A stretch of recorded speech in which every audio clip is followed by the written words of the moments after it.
Welcome to our channel columns collection. آج کی اس video میں ہم مجیب الرحمان شامی صاحب کا جو کالم آپ کے سامنے پیش کریں گے اس کا عنوان ہے نئے انتخابات سے پہلے۔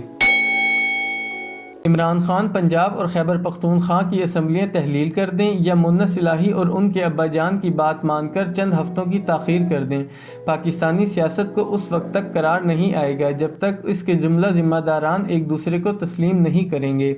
سابق وزیر اعظم عمران خان ہر روز ارشاد فرماتے ہیں کہ پاکستان کے تمام مسائل کا حل فوری انتخابات میں ہے، انہی کے ذریعے عوام کا اعتماد رکھنے والی حکومت برسر اقتدار آ سکتی ہے۔ یہ حکومت پاکستان کے سیاسی استحکام بخش سکتی ہے اور اس سیاسی استحکام کی کوکھ سے وہ بچہ جنم لے سکتا ہے جسے معاشی ترقی کہتے ہیں۔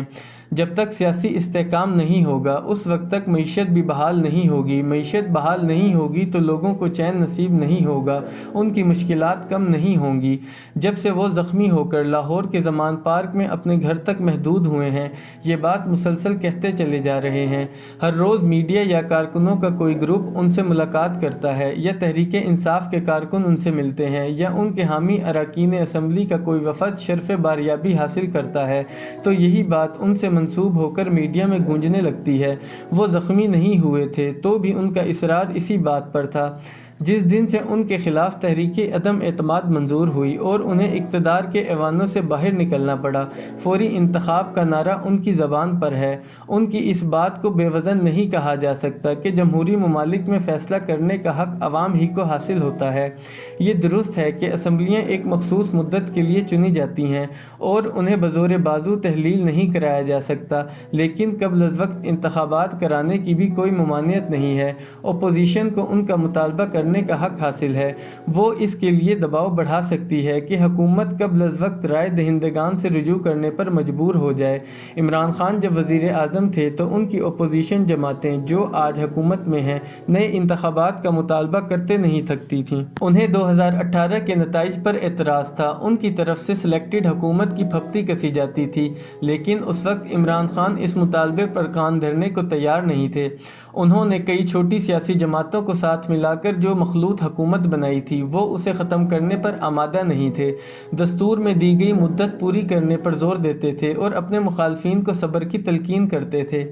خدا کا کرنا یہ ہوا کہ وزیر اعظم عمران خان اور ان کی اتحادیوں میں پھوٹ پڑ گئی، ان کی اپنی جماعت میں بھی بغاوت ہوئی، نتیجتاً قائد حزب اختلاف شہباز شریف وزیر اعظم بن گئے، اراکین اسمبلی کی اکثریت ان کے ساتھ مل گئی۔ اس کی وجوہات جو بھی ہوں، عمران خان اپنے دوست جنرل قمر جاوید باجوہ کو ذمہ دار قرار دیں یا امریکہ بہادر کی طرف انگلی اٹھائیں، سامنے کی حقیقت یہی تھی اور ہے کہ قومی اسمبلی کی اکثریت کی تائید سے وہ محروم ہو گئے، جس کے نتیجے میں حکومت ہاتھ سے جاتی رہی۔ اپوزیشن لیڈر کے طور پر عمران خان نے پہلا فیصلہ تو قومی اسمبلی سے مستعفی ہونے کا کیا، اس کے ساتھ ہی نئے انتخابات کا مطالبہ داغ دیا۔ وہ دن جائے اور آج کا آئے، وہ اپنے اس مطالبے پر قائم ہیں، جبکہ ان سے دن رات نئے انتخابات کا مطالبہ کرنے والے اقتدار پر براجمان ہو کر خان صاحب کو صبر کی تلقین کرتے ہوئے انہیں اس کے فائدے سمجھا رہے ہیں۔ گویا حکومت اور اپوزیشن رہنما اپنی بات پر قائم ہیں۔ حکومت اسمبلیوں کی مدت پوری کرنے کے حق میں دلائل لانے میں مصروف ہے تو اپوزیشن اپنی بانسری بجا رہی ہے۔ عمران خان نے جب سے اقتدار چھوڑا ہے بہت کچھ بدل گیا ہے، عوامی سطح پر ان کی پذیرائی ہو رہی ہے، ان کے حامی بضد ہیں کہ دوبارہ انہیں اقتدار میں لا کر دم لیں گے۔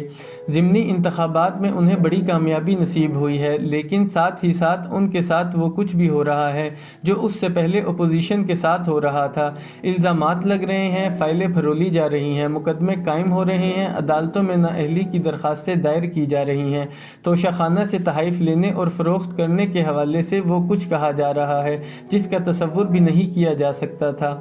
آڈیو لیکس ہو رہی ہیں اور خان صاحب کو باور کرایا جا رہا ہے کہ آئندہ انتخابات سے پہلے ان کا نواز شریف بنا دیا جائے گا، جس طرح نواز شریف 2018 کے انتخابات سے باہر کر دیے گئے تھے، اسی طرح عمران خان کو انتخابی سرکل سے باہر نکالنے کی تیاریاں زور و شور سے جاری ہیں۔